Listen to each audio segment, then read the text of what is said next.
Imagine walking into a place where people judge you not by who you are, but by what they see on the surface. That's exactly what happened to Ali, a man who walked into a busy bank branch one hot afternoon, dressed in a slightly wrinkled shellwork camise, worn shoes, and carrying a small envelope in his hand. Before the story even begins, let me tell you, what you're about to hear isn't just another story about money. It's about respect, dignity, and the way life has a habit of turning tables when you least expect it. So stay with me till the end, because I promise this will leave you not only inspired, but also thinking deeply. And if this story moves you, don't forget to hit the like button and subscribe, because your support helps us bring you more such powerful stories. Ali had come to the bank for something simple. His nephew had given him some cash to deposit into his small account. Ali didn't care much for banks. He didn't like the way clerks looked at him as if he was wasting their time. But this day, something very unusual happened. As he approached the counter, the manager himself, a tall man in a sharp suit, intercepted him with a fake smile. "Sir, how can I help you?" the manager asked, clearly noticing Ali's simple clothes and assuming he was just another poor man confused about banking. Ali replied softly, "I'd like to know if my account has a balance." The manager smirked and waved at the tellers nearby, as if putting on a show. "If you have a balance, I'll pay you double," he laughed loudly, drawing chuckles from a couple of employees who overheard. It was a cruel joke, meant to humiliate. But Ali did not react. He simply looked at the man, calm and unbothered, and handed over his account slip. What no one in that branch knew was that Ali was not just a customer. He was, in fact, the CEO of the bank itself. Someone who believed in personally visiting branches, in disguise, to observe how ordinary people were treated.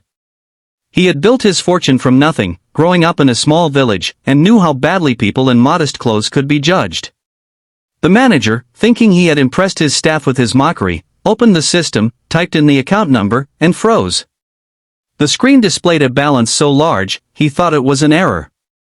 The number ran into crores, an amount that could buy the very building they were standing in. His smile faltered. His face turned pale. Sweat appeared on his forehead. He quickly cleared his throat, pretending to cough, and stammered, Sir, there must be a mistake." Ali leaned closer and spoke in a quiet but firm tone. "No mistake. That account belongs to me. And you said you would pay me double if I had a balance." The entire branch went silent. The tellers stopped typing, the customers nearby watched in shock. The man they thought was just another villager was actually the highest authority in the bank, the very man whose signature approved the salaries they earned.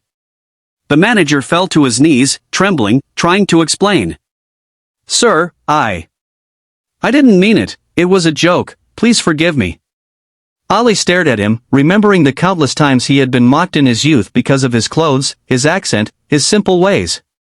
He remembered the humiliation his father once faced at a bank counter when he couldn't read English. Slowly, Ali said, "Respect costs nothing, but it can mean everything. Today you disrespected me, thinking I was small. What about the real poor man who comes here for his savings? Do you laugh at him too?" The manager's eyes filled with tears. He whispered, "I'm sorry, sir. I'll change, I promise." Ali didn't shout, didn't insult him back. Instead, he stood tall and said, "This bank exists to serve people, not to mock them. If I can rise from nothing to this position, anyone deserves dignity here." He then turned to the employees, who were now standing silently, ashamed. "Let this be a lesson," he said firmly. "The next time someone comes here, no matter how they look, you treat them with respect. Because you never know who they are, and more importantly, you never know what battles they are fighting." The story spread across the bank, then across the city. People talked not about the wealth of Ali, but about his calm dignity and the way he handled humiliation with grace. Employees began to change their attitude, treating customers with warmth. And the manager? He never forgot that day. Though he was almost fired, Ali gave him one last chance. He worked harder than ever, making sure no one else walked out of that bank feeling small. This story reminds us of a simple truth: never judge people by their appearance. Respect is the richest currency we can give each other. Because one day, the tables might turn and the person you laugh at might just be the one writing your paycheck. So if this story touched your heart, don't forget to like the video and subscribe to the channel.